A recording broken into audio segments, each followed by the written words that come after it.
Hello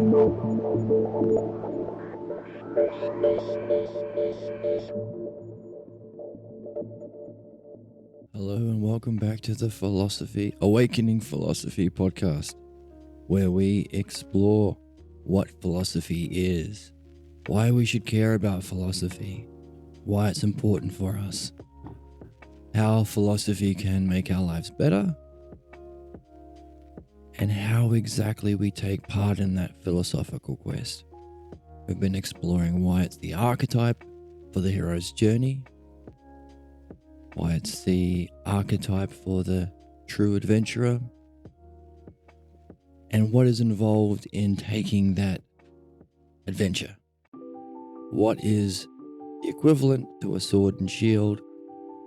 What is equivalent to slaying the enemies? And what is the goal that we're after?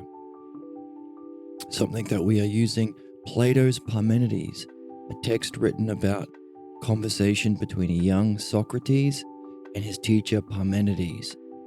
We're using that text to help answer these questions, to get a feel for what philosophy is, through someone who is kind of new to philosophy, Socrates at the start of his journey, how it's used by his teacher, how Parmenides approaches a young Socrates, how he talks to him, how he uses his philosophy, how he's able to identify the problems he has.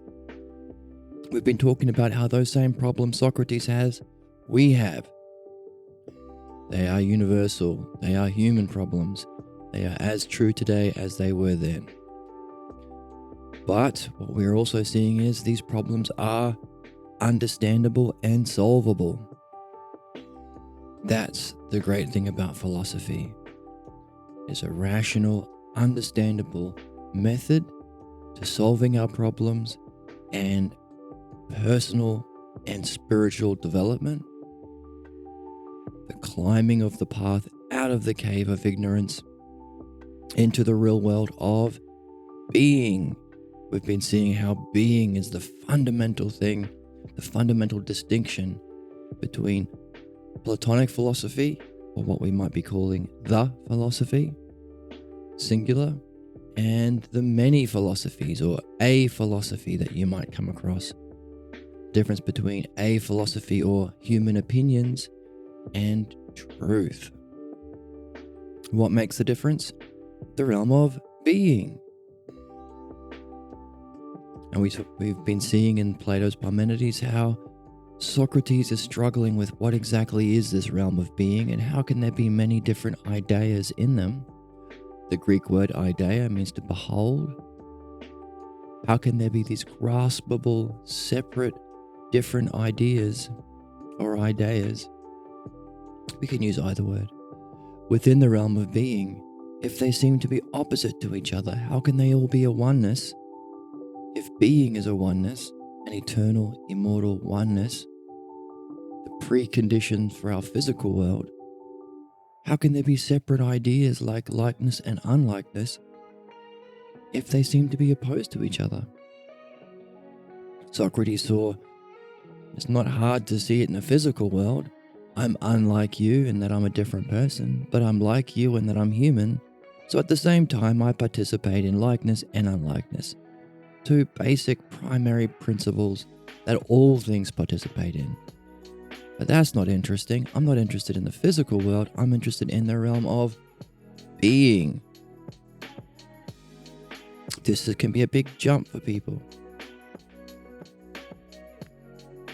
Even people who've had their own spiritual or near-death experiences or out-of-body experience or meditative or drug or dream experiences. Even to them, it can be a big shock to hear that what they experienced was actually real, not just their mind playing tricks on them, or however it can be dismissed. Those ways of dismissing what's real, Parmenides has been telling us, keep them in mind. These objections or counterattacks will come up, so take note of them, but keep going on your quest. The quest to know being. And that's what makes philosophy philosophy. Of course, Parmenides saying, by the way, the biggest problem is if you think this realm of being is unknowable, if you've been fundamentally convinced already from a young age that you can't know these things, it might be hard to convince you otherwise. You might not be persuaded, even if you're talking to someone as wise, experienced, skilled, talented at showing people, at explaining these things, such as Parmenides. Even if you come across Parmenides, for us, even if you come across the text, the Parmenides, you may find yourself stuck. That's why the first exercise we do is an exercise called Zeno's Dialectic, which is a use of the Logos. The Logos being our tool. This is what makes philosophy, a reasoned, rational paradigm of understanding that runs through all reality. Therefore, we can use it to understand our physical world if we want. Like we can understand how the musical scales that we use are built upon the Logos. The movements of the planets are built upon the Logos. How life evolves. You might see the flower of life or the golden ratio exhibiting himself in the physical world. How all rational, hierarchically ordered systems in the physical world are based on the Logos. But what we're interested in is dianoia, which is understanding specifically applied to the realm of being. So we want to know how the Logos can be used to understand the realm of being. So, how do we use the Logos? We've been talking about how the Logos involves collecting key terms, seeing key patterns, arranging those key patterns into skill trees, patterns of twos, look for patterns of threes or triads, patterns of fours, patterns of ones. It involves collecting key terms or key ideas, looking for the selfer ideas, things like likeness and unlikeness that have an existence in being, that are the highest, most primary principles of our entire world, of thought itself. Everything is unlike something. Everything is like something else. In that it's a thing. So likeness, unlikeness applies to everything. So that's part of the Logos. Hierarchically arranging your discoveries within a system, looking for a paradigm. That's the one. Looking for the single paradigm. All this is the Logos. Rational understanding that also has elements of symmetry, patterns, order, harmony. And so it's beautiful. That's part of it. Awakening to the love of philosophy is also awakening to the love of the Logos. Seeing the inherent order, harmony, beauty, proportion, reflection through many different realms or levels of reality of the Logos. That's the beauty of the Logos. Of course, these are elements that we see in any beautiful thing. Symmetry, harmony, order, proportion, flow. Thumbs up. So the paradigm of beauty, we could say, is the Logos. Or we could use the Logos to make rational and understandable to us beauty itself. And when we talk about ideas themselves, we're talking about aspects of the brilliant light of pure being, the realm of being. What some call the mystical experience. In philosophy, we call it the metaphysical realm. Why? Because it's a realm, it's a level of reality, it's a dimension, but it's also before physics. So metaphysics, metaphysical. You could call it a spiritual experience in that it's your spirit, not your physical senses that experience it. Another word for spirit is psyche or soul, the individual aspect of your own mind that also partakes in your physical body, that is able to access the metaphysical. That's what we want to awaken, because we're interested in the real ideas, thumbs up all the time, of beauty and justice and being and goodness. Everything we do is because we think it'll be good for us. So what is goodness itself? If it's something itself, we're talking about the realm of being. Okay? This is different from how people who have this difficulty that Parmenides has been pointing to, people who have been convinced there is no such realm, or even if it is, it's unknowable. These people have the greatest problem. And it's their voices in the world, in our friends, in our relationships, or within ourselves that are the voices of the objections or counterattacks. So, if that's such a big puzzle, how do we get into philosophy? How do we use the logos? So if that's what the logos is, how do we function with it? How do we do it? Parmenides outlines the dialectic for us, which is the power of the logos. 4 different exercises that we can apply to beings. The first one is on the realm of being itself, addressing that question, the most difficult one. If the many beings exist, as Parmenides is saying, as philosophy says, what would follow? What kind of universe, what kind of reality would we be in if the many beings exist? And there are 4 ways of looking at it. What can you say about the beings?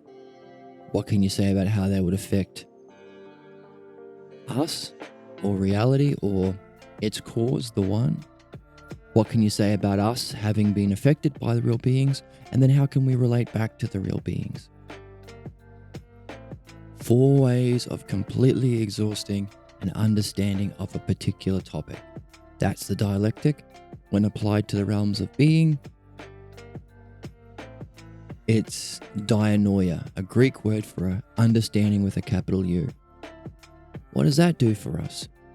Well, as Zeno and Parmenides have been saying, this is something that the many will find useless talk or unnecessary or meaningless, because they don't realize that it's this particular exercise that awakens your own mind, or the eye of the mind, or ousia, to grasp the realm of being.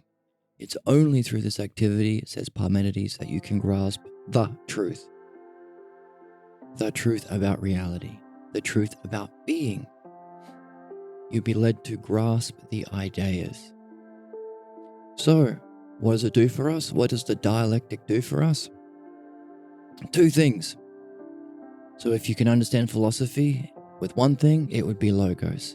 If you were to break it down into 2 things, what does the logos point to? Complete rational understanding, as well as direct personal experience, or direct intellectual, intuitive, immediate consciousness experience. So understanding and state of mind, that would be the 2. Logos itself, if it has its existence throughout all levels of reality and applies to the realm of being, well, it would have a being itself. So logos, applying the dialectic, which is the use of the logos, to whatever you're interested in philosophy, any of the ideas of being, will allow you to develop a complete understanding of it, as well as awaken you to experiencing it. Understanding and direct experience or knowledge. Now, here's a question for you. If you have understanding and knowledge of something, do you need to believe somebody else? If you understand it yourself and know it yourself, do you need belief? Do you need faith? Do you need to follow the opinions or advice of others on this particular thing? If you don't, because you understand it and know it directly yourself, what kind of freedom will that allow you? What kind of independence will that allow you? What kind of will will you have awakened to exercise your will towards your own goals of yourself? This is the significance of philosophy.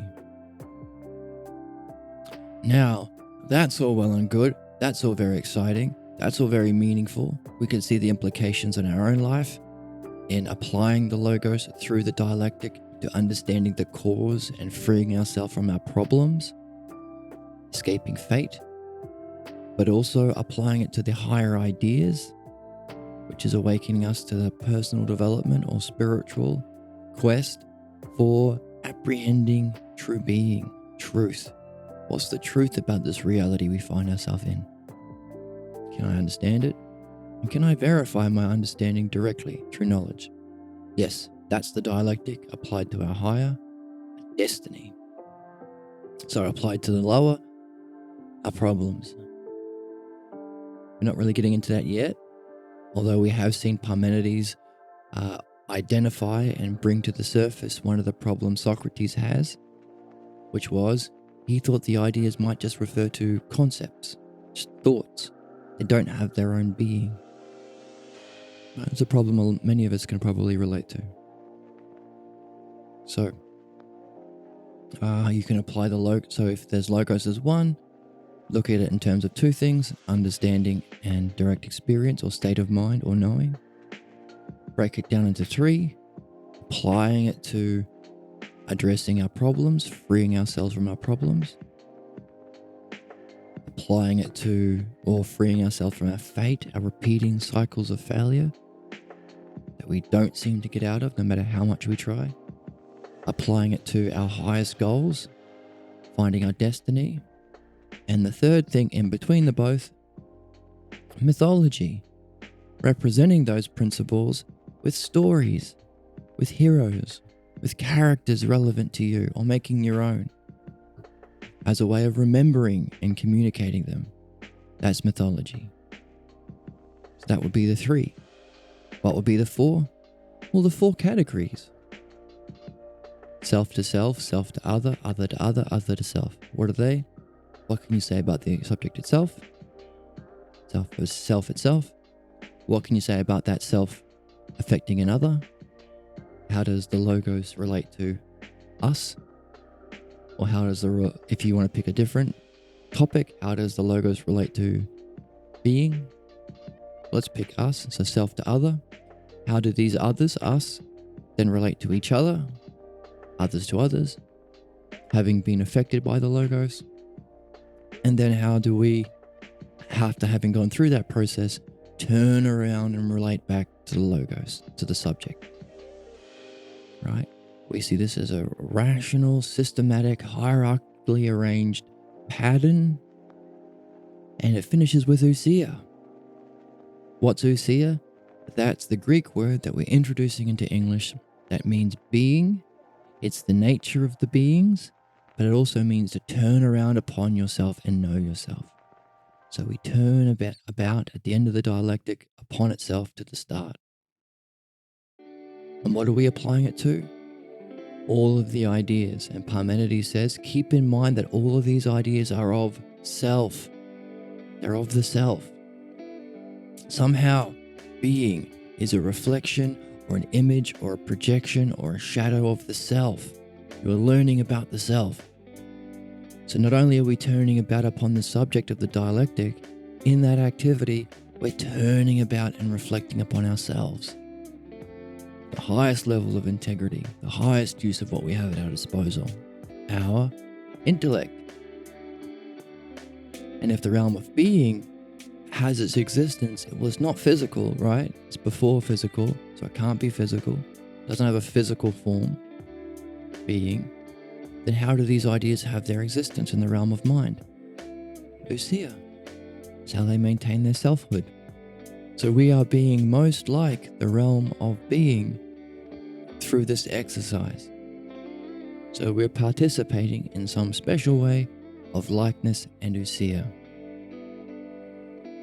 which is pretty cool.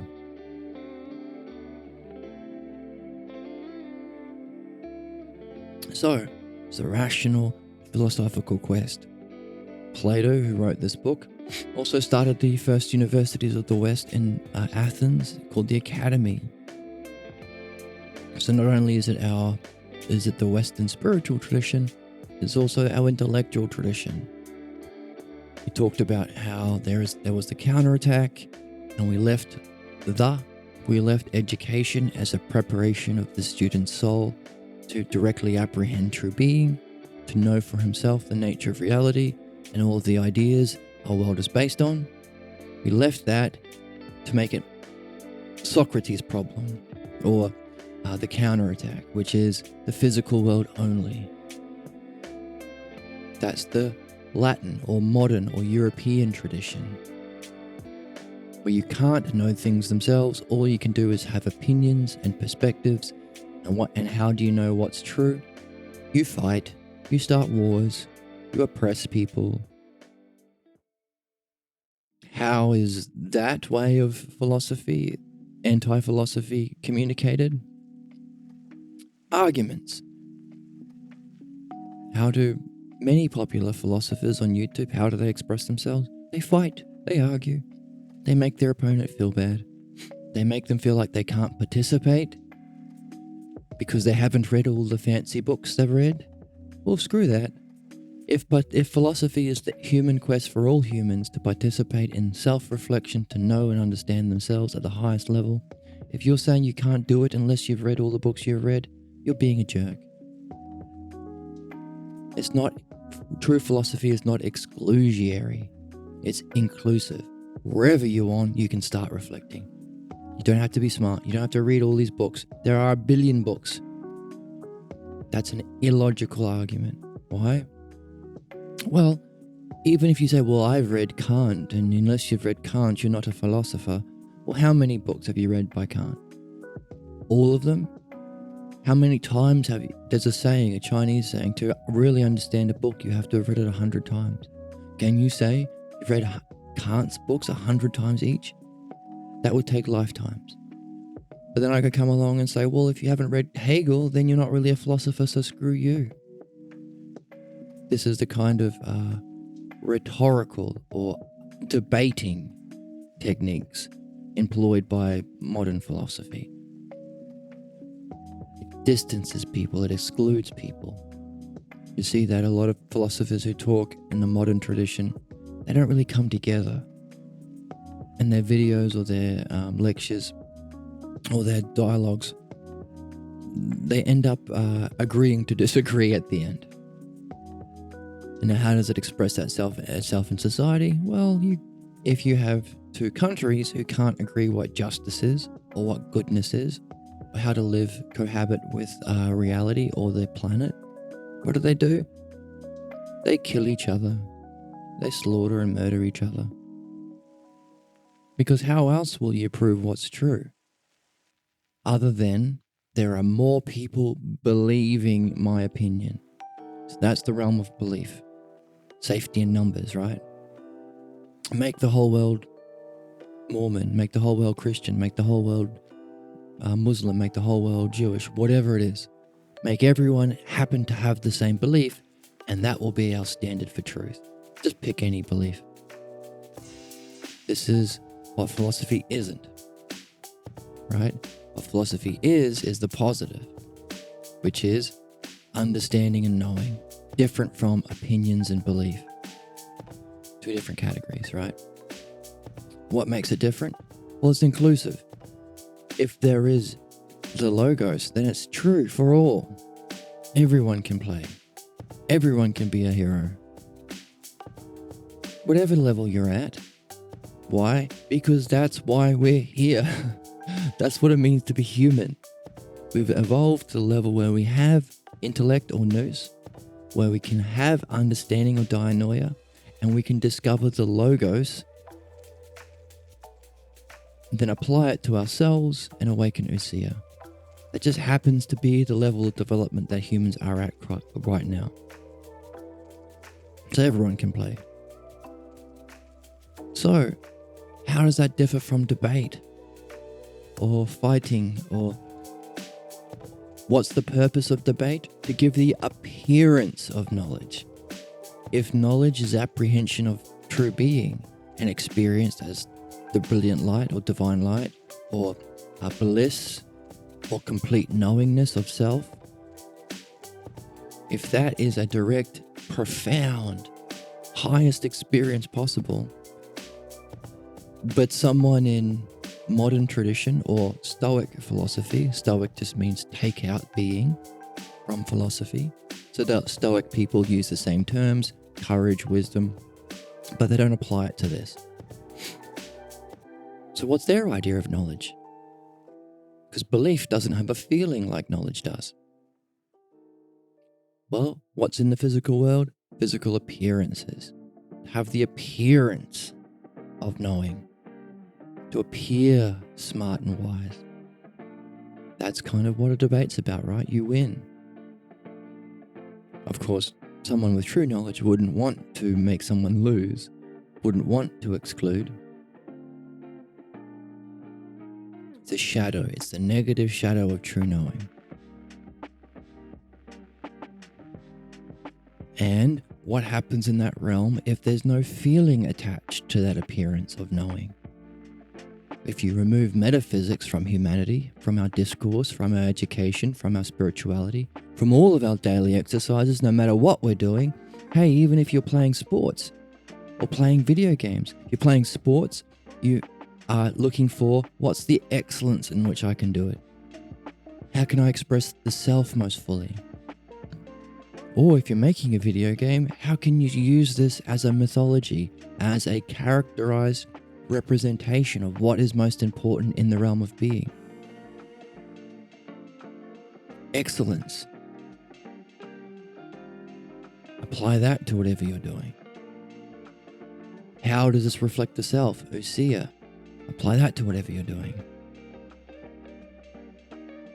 So if you take that out of our world, education, fun, play, what are you left with?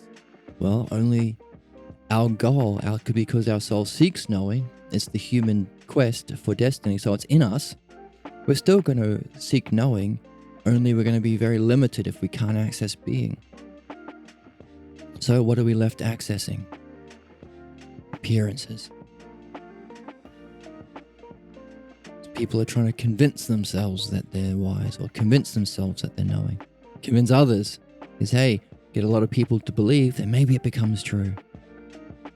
Repeat the lie many times and it becomes a truth, is what these people might say. But let's say you get there. Let's say you get into a position of authority, not truth, authority, where you can play out your personal opinions as though they're true because you're in a position of power in some way, in your job, with your money, political standing or whatever. How do you know that you're knowing if you can't have actual knowing, if you're just in the world of appearances? Because beliefs do not have a feeling. Well, you know what does give you a feeling? If you act tyrannically towards others, if you shut down or make other human beings suffer or limit them in some way, often the same way that happened to you, but if you do that to others, gives you a feeling of power or superiority. Part of your soul will know it's wrong, but part of your soul will like it. The Joker smile, we call it. Why is this important? Because it makes you feel something. Because beliefs don't have feelings, but when you can see, well, I have a power to make others suffer or act tyrannically or exclude them or make fun of them or shut them down or make them feel stupid or even kill them, if I have that level of power in the world, then it'll make me feel something that I can associate to what knowing must be. The highest expression in the physical world, therefore, becomes the shadow of truth, the shadow of knowing, and unfortunately plays out negatively. Why? Destruction. Destroy the world, destroy people, destroy yourself, destroy your society. It makes you feel something. The sense of power that you are incorrectly associating with true power of true knowledge. This is the consequence of removing being from philosophy and humanity and our education. the modern European style of education that differed from the Greek Athenian school in Athens. So what was that? I just created a universe of how people relate to each other, how people relate to the world, what will happen to humanity, the consequences, how people will relate back to philosophy if the many beings do not exist. If the many beings do not exist, we have this terrible state in the world, terrible state in our education, terrible state in our spirituality, in our justice system, in our political system. We will tyrannize each other. People will look for professions in which they can play out their tyranny. They will seek to destroy anyone who doesn't believe the same way as them. But even within their belief structure, there are people who have different views of their own beliefs, so it will never end until everything is destroyed. Because that's the false association with knowing, the feeling. This is the world that will result, very similar to what we're facing now, if you take being out of philosophy. That's the what if philosophy doesn't exist, or what if being doesn't exist in the way we're saying, in the realm of being. So that's half of the dialectic. What if it doesn't exist? But we're also said to do, in our first exercise, as the training of the philosopher, according to Parmenides, also create a what if universe if being does exist. Take all that you learn from philosophy, and as you learn more, you'll have more to put into your story. Now create a what if vision, universe, of what if being does exist. Well, we'll be able to not debate each other, but dialogue. Have the dialectic, which is cooperative, friendly. Not cooperative in that they're equals, but there's a leader and a follower, but we come together. Do you understand? You don't? Well, we're not going to move forward until you're with us, till you understand. Understanding and knowledge is accessible to all. You don't have to be born in the right piece of dirt, or have the right color of skin, or be the right gender, or have the right religion, or follow the right man with the funny hat and robes, based in the part of the world you were born in. It's not exclusionary. Everyone can find the truth because the truth is open to all. And the logos, or the method, is open to all. Anyone who's open to it, anyone who opens their mind to excellence and integrity of the mind, to know what's most important and solve our problems. That's another element. What if beings exist? Well, if beings exist, there is that logos, the rational, understandable order accessible to everyone that can be applied to our problems, meaning we can solve problems. Holy crap. No need for prisons. Because anyone who has a problem, they're getting a puzzle, a message. There'll be a reason for that you can explore and understand the cause of through the logos. The same way we can understand the musical scale. We can understand the orbits of the planets in our universe. You can understand human problems. Individually, so every criminal, we won't call them a criminal, we'll call them a human with a problem. That's why we're here. No one is born to this planet knowing everything. We're here to learn. And logos is the way of learning. So if the beings do exist, we have a way of cooperatively, rationally, systematically, in a fun way, solving human problems. Individually, collectively, and as a race. What's that? Simply a rational way of living, a harmonious way of living, better way of living, a more just way of living, a more just way of approaching justice. And so what would follow? Well, this is how would we relate to each other if the realm of being exists? Well, it would be part of our culture. We would have coffee with our friends every morning and we'd read the Parmenides to better understand the logos. We would reflect on our problems of yesterday. We would reflect on the dreams because our dreams also communicate through the logos because the logos is for all things. Thumbs up. 2 thumbs up, give me some balloons. No, I get fireworks. Okay, I'll take it. Our dreams also communicate the logos through the logos. So we can apply, just as we apply the logos to understand Plato's text, the Parmenides, we can use it to understand our dreams. And our dreams give us guidance for both our problems and our development through the logos to our destiny. So that's how we would live. And any problem we have. All humans have the same human needs, and there's the same resources on the planet, and we have a certain level of technology.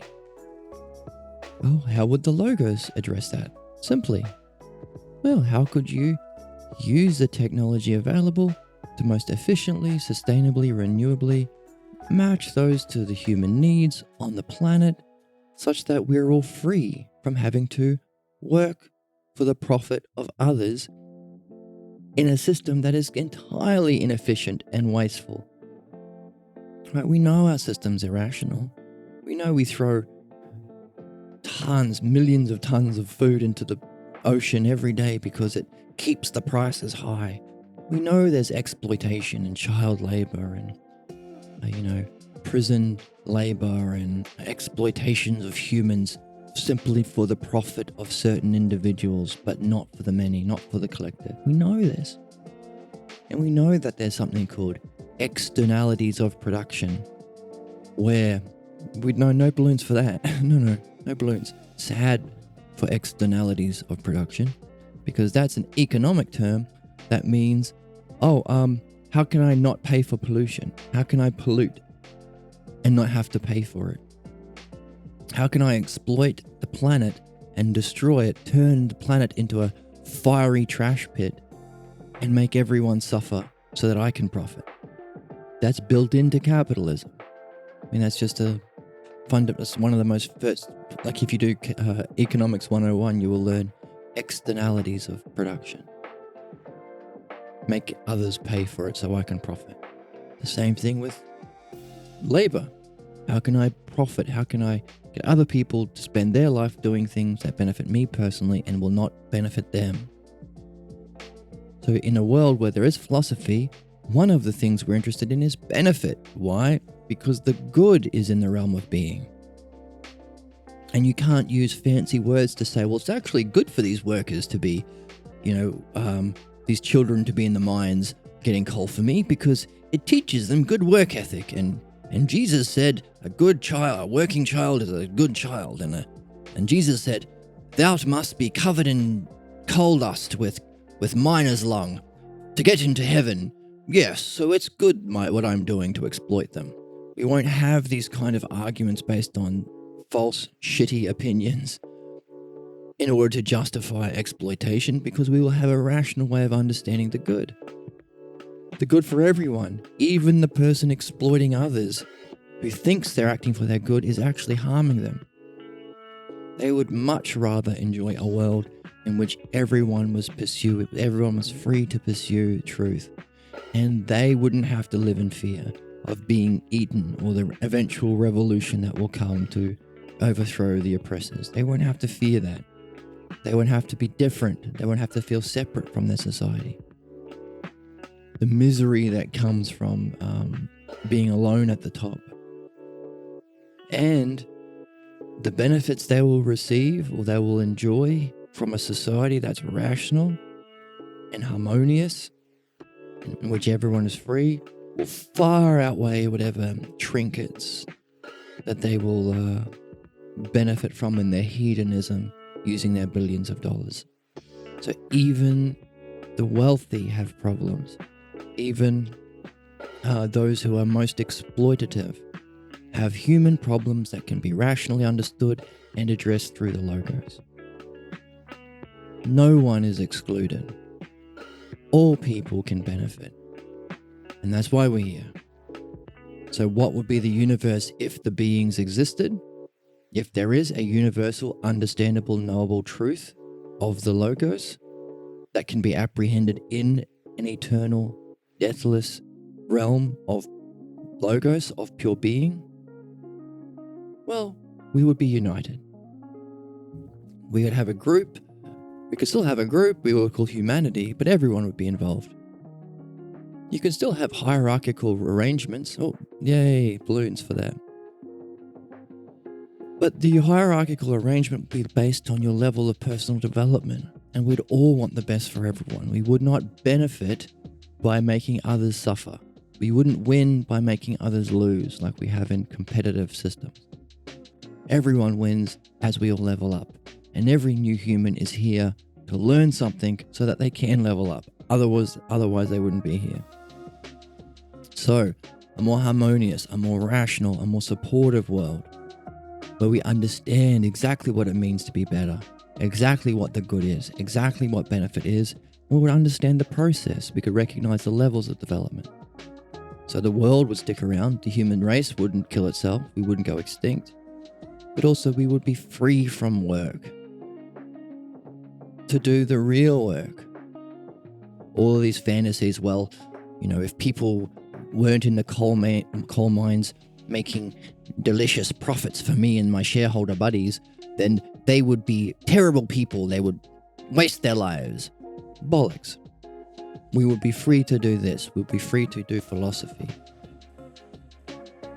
Develop our mind, our souls, our functioning, reach our destiny. Create this kind of a world. More harmonious, more inclusive, because the Logos is open to everyone. That's the fun thing. It's the noblest game, but it's a game everyone can play. So, rational and inclusive, but you can also say, hang on a second, not only if the beings exist do they have that kind of relationship to us, but the beings have some kind of relationship to its cause, the One-Self. What does that mean? Well, now that we've addressed all of these basic human problems like war and inequality and exploitation and destruction of the environment and inefficient use of resources and inefficient, unrenewable, unsustainable distribution of resources, all the basic stuff, we can take care of that very quickly. What now? Well, now that we've addressed the basic problems and we've purified ourselves from those basic problems through the Logos, we have a question. Not only can we understand these beings, live the life of the in the Isles of the Blessed, as Plato calls it, but we recognize that each of these beings are of self.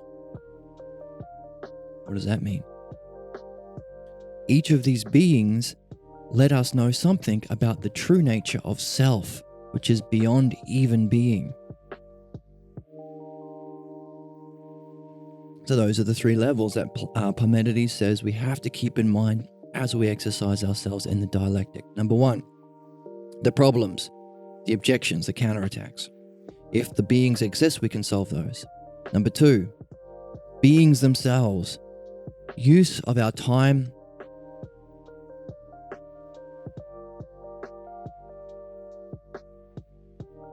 now that we're freed up from inefficient labor and exploitation or work, use of our time to understand the realm of being, which opens us up to experience it, which is bliss. But he said there's a third thing you have to keep in mind, that all of these beings are of self.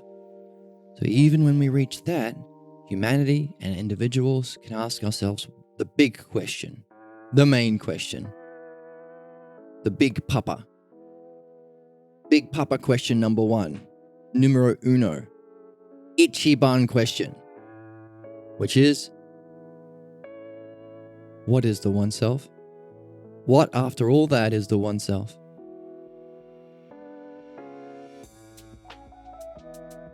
That's the big one. So even the beings have to have come from somewhere, even if they are eternal, even if they are the fundamental forces and principles and living creatures that are responsible and causal and needed for our physical universe. Principles like motion and rest and likeness and one and whole and one and many and wholeness, and even those things, kind of one. Even those things have its own cause. Even the experience of those things are experienced by something. So, yep, thumbs up. 2 thumbs up? Yes. Fireworks. So what's that big question? What is the one self? What are we really? What is it all, fundamentally? What is seeing and hearing and thinking right now? We're reading the Parmenides. His teacher, Xenophanes, had the quote, "What is the whole that is seeing and hearing right now?" We would say, well, let's add thinking. What is the whole of seeing, hearing, and thinking right now? What is that self?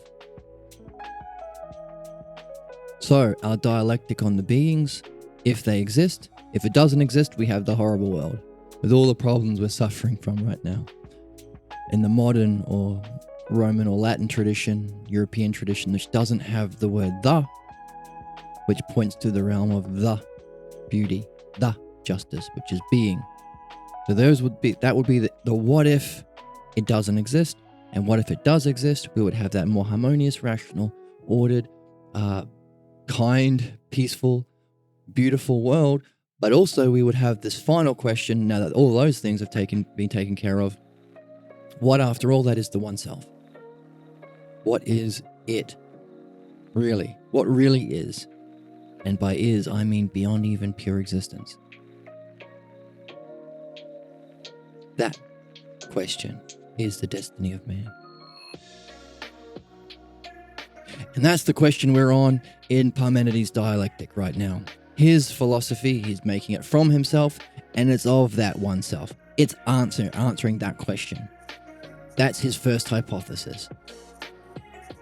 So, even if it's going to take a couple of years for the world to catch up to that vision of if the beings exist, I mean, it kind of has to, or, I mean, the what if it doesn't exist world doesn't have much time left, considering where our planet is, where our level of weaponry is, that we can play out our ignorance with tragic consequences, destroy the planet and humanity itself.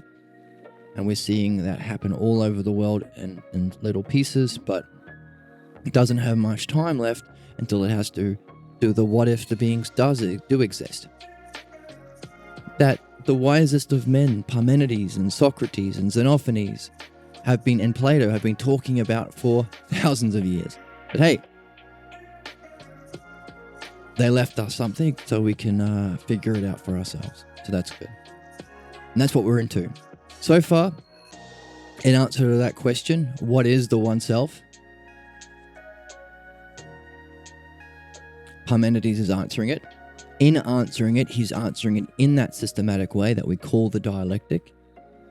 So not only are we learning what our one self is, we're learning how to talk about it, how to understand it. So we're learning the logos as well as learning the message, which is what is the one self. So that's the introduction for today. So far, I think we are 8 arguments in. Let me make sure. 7 arguments in. So, let's take a brief coffee break and let's jump into the text.